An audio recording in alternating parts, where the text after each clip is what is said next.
जीवन में जब भी हमारे समक्ष संकट आता है तो हमारे पास दो मार्ग होते हैं। पहला मार्ग भयभीत हो जाना, दूसरा मार्ग साहस के साथ उसका सामना करना। दोनों का मंतव्य एक ही है, लक्ष्य एक ही है, आत्म सुरक्षा, जीवन रक्षा। किंतु भय को दुर्बल माना जाता है और साहस को आपका बल माना जाता है। कारण यह है कि भय ये केवल एक प्रतिक्रिया है, वही साहस ये एक निश्चय, एक प्रतिबद्धता है। और साहस के साथ यदि संकट का सामना आप करोगे तो हो सकता है उस संकट का सदा सदा के लिए आप दमन कर दो। क्योंकि संकट जब आता है सर्वप्रथम हमारा द्वंद्व होता है यहां मन। उस संकट का सामना हम यहां करते हैं। यदि इस हृदय को, इस मन को साहसी आप बना दो तो इसमें कभी भय नहीं आएगा और उस संकट का सामना करना सरल होगा, विजय प्राप्त करना सरल होगा। इसलिए निश्चित रूप से साहस अधिक श्रेष्ठ है। जीवन में जब भी कोई संकट आए तो साहस के साथ उसका सामना कीजिए और मेरे साथ प्रेम से कहिए राधे राधे। एक गैया और एक बछड़े में कैसा संबंध होता है। एक गैया अपने बछड़े को पुकार लगाती है और बछड़ा सहस्त्र गैयाओं में से अपनी माता का स्वर पहचान लेता है और अपनी माता से आके लिपट जाता है। अब कुछ ऐसा ही संबंध है आपके कर्मों का और आपके कर्म फल का भी।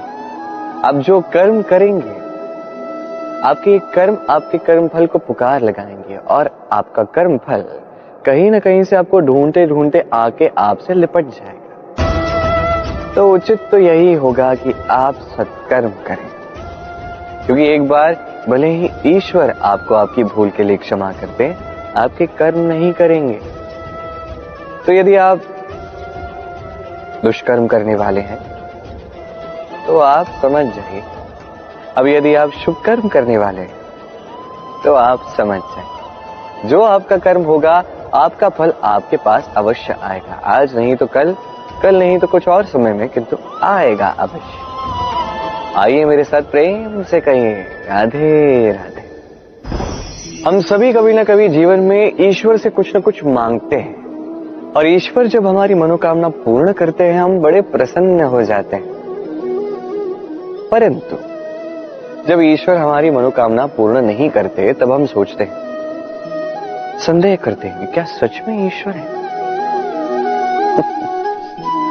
आपको एक बात बता दूं, यदि आपने ईश्वर के समक्ष अपनी इच्छा रखी, अपनी मनोकामना रखी और ईश्वर ने वो पूर्ण कर दी, इसका अर्थ यह है कि ईश्वर जानते हैं कि आपको इसकी आवश्यकता है। किंतु यदि आपने कामना की और वो पूर्ण नहीं हुई तो बस इतना स्मरण रखिए, ईश्वर वो सब देख सकते हैं जो आप नहीं देख सकते। दूसरा कारण ये है कि ईश्वर ये बात भली भांति जानते हैं कि जो इच्छा आप रख रहे हैं वो इच्छा आप स्वयं अपने बल पर पूर्ण कर सकते हैं। तो यदि आपकी इच्छा ईश्वर पूर्ण करते हैं तो उन्हें धन्यवाद कहिए, यदि इच्छा पूर्ण नहीं करते हैं तो और भी धन्यवाद कहिए, क्योंकि वो आपके लिए या तो अच्छा कर रहे हैं या तो आपको उतना योग्य समझ रहे हैं कि आप स्वयं अपनी इच्छा, अपने स्वप्न पूर्ण कर सकते हैं। अपना कर्म करते जाइए, जीवन में आगे बढ़ते जाइए और मेरे साथ प्रेम से कहिए राधे राधे। आम और नीम दोनों ही अपने अपने स्थान पे अत्यंत विशेष, अत्यंत श्रेष्ठ। आम हमारी शक्ति बढ़ाता है, वही नीम रोगों से लड़ने की हमारी क्षमता बढ़ाता है। अब आम अत्यंत मीठा होता है और नीम कड़वा होता है। अब क्या इस कारण से नीम को निराश हो जाना चाहिए या स्वयं से घृणा करनी चाहिए कि वो कड़वा है? कदापि नहीं। देखिए, नीम कड़वा है, इसमें नीम का कोई दोष नहीं है, दोष जिह्वा का है, जिसे मीठा भाता है और कड़वा नहीं भाता। किंतु यदि आप नीम का उपयोग अपने जीवन में नहीं करोगे तो रोगों से लड़ने की आपकी क्षमता बढ़ेगी ही नहीं। तो नींव तो है अत्यंत महत्वपूर्ण।